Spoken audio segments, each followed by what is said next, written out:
Anyhow, back again. Working on the P47 landing gear. I've got the legs pretty much how I want them as far as the diameters and the cut pieces of aluminum tubing. I think we got a good look. The other thing I did was I wanted to see how the gear is sitting as with regard to the angles in relationship to the wing, and I'll show you what I mean. Let's see if I can find my template. What did I do with it? Oh, here it is. Okay, so now that I have this, it's this way now. Here it is. Okay, so what we're talking about here is the angle of these, and forgive me, this piece is still spinning. I haven't fixed it yet. So you see how the gear legs in relation to the wing are canted. The appearance is slightly inward, and you know the reason for that has to do with the dihedral of the wing. So it's not, the wings aren't perfectly horizontal. They don't stretch out straight from the side of the aircraft. They are there's an incidence dihedral that causes the wing to, you know, be upward swept. I think this is something like 15 degrees, maybe a little more, I can't recall, off of horizontal. So this is horizontal, and then this is the incidence, the dihedral. And with that dihedral, if the gear legs were sticking straight out at a 90-degree angle from this angle, we'd have gear that looked splayed out. It would look like my landing gear was, you know, with the wheels at my fingertips would be splayed out, and you want them to have that upright appearance. And in the case of the P47, there is a slight inward. In other words, if my fingertips are the wheels, the gear has almost like an FW 190 stance. A little bit not quite as radical as that, but they're canted inward slightly. So what you want to do is you want to find that angle, and whether it's correct or not, whether this is exactly what that angle should be or not, to me is almost secondary to whether or not they're identical, symmetrical. So if we put my guide flat against the bottom of the wing and right up against the post, you can see we got a good cut here. This is a proper template. It shows us exactly what that angle is. It's this angle right here. So if I flip this around, it should be identical on this side, right? Same thing. We should have the same. And look at that, pretty good. Again, this is flipping around, so let's take that. Let's just get rid of that visual. So we have landing gear that has the identical angle, incidence inward. You also want it to match from the side. You want both posts to line up this way too, so that the incidence forward. I never did make a template on that. Yeah, so we probably aren't going to be able to see. This is too much. That's not, but it should be the same on this side too. And it looks about the same difference. You see the gap at the base of the card. Looks like it's standing off a little bit less than 1/4 of an inch at the base when it makes contact with the top end. And that's about what we're looking at there. About the same distance, right? So anyway, so far we're on target for a symmetrical appearance, a scale appearance on the landing gear stance. That is to say, the gear is not going to look like this when it's extended, or this, and it's not going to look too much like this or too much like this. It should look pretty much perpendicular to the ground, even though we've got this upswept dihedral built into the wing, if that all makes sense. So anyway, then moving on to the machine guns. what I'm going to do is use this brass tubing on the lock on each side, and this will extend all the way back to here when it's completely pushed in. That means it's covering that flange, that angle on the piano wire to the gear. So this is locked, as locked as it can be. You know, I wish there was less play in that. Part of the reason for that, and again, it comes back to me, this particular length of piano wire shown here was supposed to be a bit larger diameter. It says 1/16 diameter wire, and trying to get these multiple bends, I mean, this thing is really bent like a pretzel here, and that's right at this point here where it goes into, so the piano wire comes up this way, goes through this series of like a double Z bend. It's Z'd up and back and then over and down. It's a crazy bend, and the thing is, you had to make two of them, and they had to be mirror opposite, not identical, but mirror opposite. And two things were happening. One, I was having a hell of a time bending that 16th wire into these tight radiuses so close together. So that was problematic. And then, while I could make, I think I was making the right wing, I got that one made, but then trying to oppose it, make a mirror opposite of that, I wasted two more lengths of that wire, and it was just fighting it. It's just such a heavy wire. I mean, it's this stuff. Now that would have made this probably a little bit stronger and less flimsy, but it wasn't going to happen. So I had to end up using a slightly thinner wire, and I don't think it was this thin. It was just slightly less than the 16th inch wire. But anyway, that's why you're seeing just a bit of play. Now, I'm hoping that some of that will be canceled out, or can be canceled out by building up a bit of the balsa around here. So you have all this space out here, and as this comes up, I still have a bit of room. So as the gear is tilted and lowered into the well, and I got a little bit more sanding to do to clean out each side of this channel. And again, you know, we're going to be skinning over this and this out to here and up, and probably straight across here. And then I'll be slicing out the part where I need it to fit around the gear door. So it'll be covering all of this. And so this can be hogged out quite a bit without any visual evidence of it once I have that sheet of the birch ply skinned over this and then cut out exactly the way I need it. If you're following me. So I'm going to have to continue to sand this out and chamfer out this channel so that the landing gear fits there. You can see it's preventing a smooth rotation, causing a kind of a twisting action here. These aren't fixed yet either. This is just, you know, slipped on.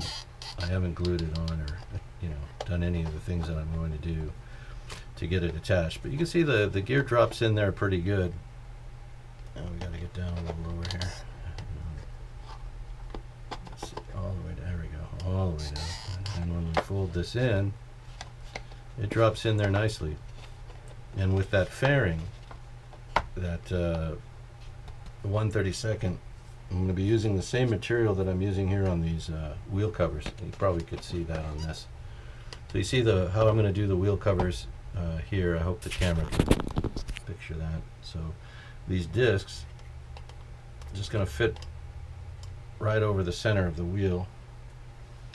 So instead of this painted silver, it's going to have these caps painted silver, and I'll be using the sand and seal and removing all the wood grain from these and polishing them and painting them with a nice glossy silver. So they're not going to look quite like the P47 rims you're probably used to, although these solid caps were used early on, and the P47 up to the D model, I think, but then they just started leaving those off, and what you had was kind of a spoked wheel looking thing, not really spoked, but that kind of like a Jackman rim, if you remember those from the 80s and 90s. So it had these triangular cutouts all the way around, and I'm not going to try and replicate that. And these wheels don't replicate. These are just Guillow's stock. And you remember, I always say I try to use the kit components as much as possible, making small adjustments or adding detail and that kind of thing. So that's what I'm going to be doing here. So I'll just be making these caps and polishing them, and they are accurate to the P47 earlier versions. It doesn't mean they weren't. You wouldn't have found them at some air base somewhere later in the war. I'm sure you would have, just like everything else, pressed into service. Use it till it drops. So, anyhow, all that, I digress, is what I'm working on now. So the next steps, let's see, I'm getting the caps made, and what we do is we just use a circle template like this and draw the appropriate size onto a sheet of my birch ply. About that diameter right there was perfect. And cut this out, sand it to a circular shape, sand it right to the line all the way around. I'm still working on this one. There's a little thick over here. But that's what I do. This is the backing part, and then the face of it, this part you see here, the balsa, all we're going to have to do is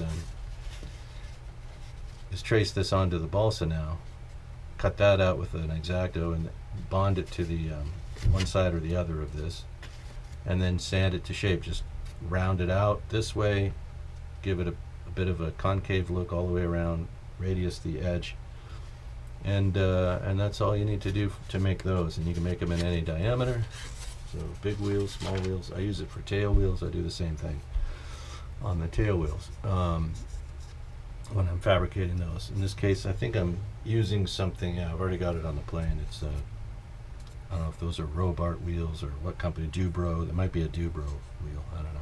D-U-B-R-O company makes RC wheels and tail wheels, and that's one of those. So so anyway, that's how I make the wheel cover caps, the hub caps, if you will. At least how I'll be making them for this project. And maybe with the camera angle here, you can see what that effect is.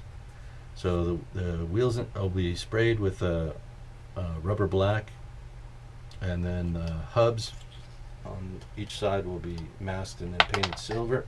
So this will be silver, this will be silver, and then these caps will be cleaned up, polished, and painted silver and polished, and then applied to the wheel here, like so, and bam, we stick them on.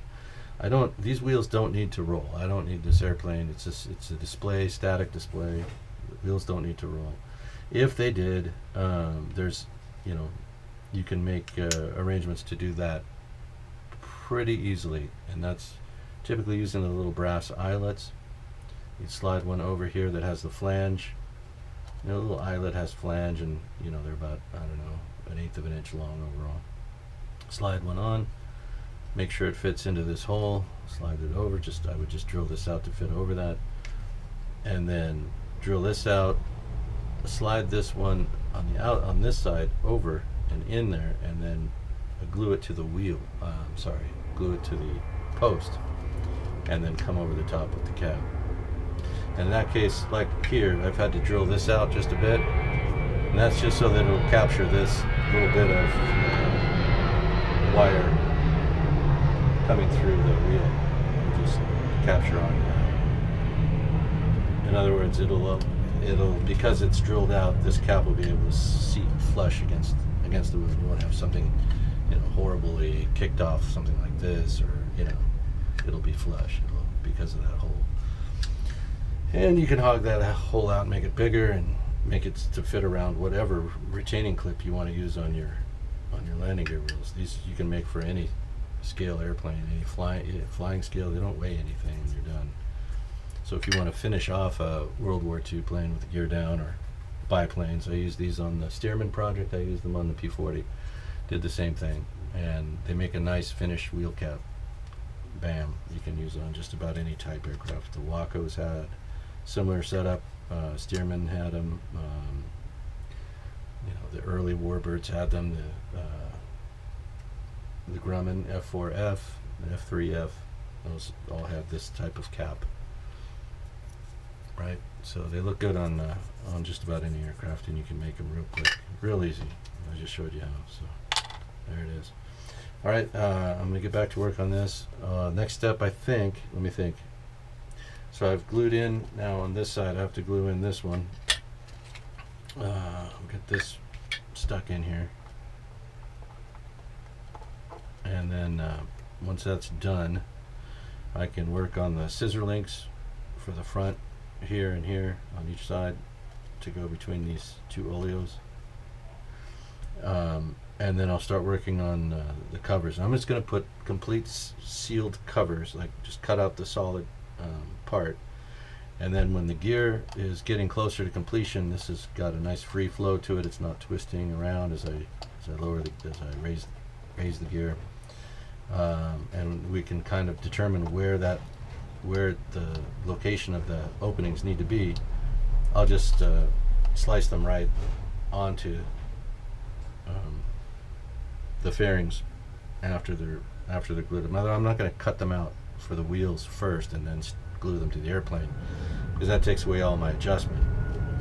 If I do it this way, put them on solid, figure out where these are landing as they come down, just find the center point on that.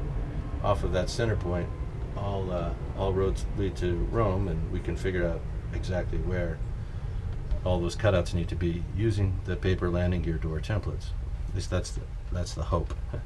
At this point, we're still, this is still a wing and a prayer going on here. We're still hoping for a positive outcome, step by step, one thing after another, until we get to the end of this line. Hopefully, like I said, things keep happening that are encouraging. Having that template that I showed you depicting that the gear are in the identical rake, in the identical incline, was a very pleasant surprise. And I didn't have to make any adjustments at all. And that angle is identical to both sides of the airplane right now. That was a gift. So if that kind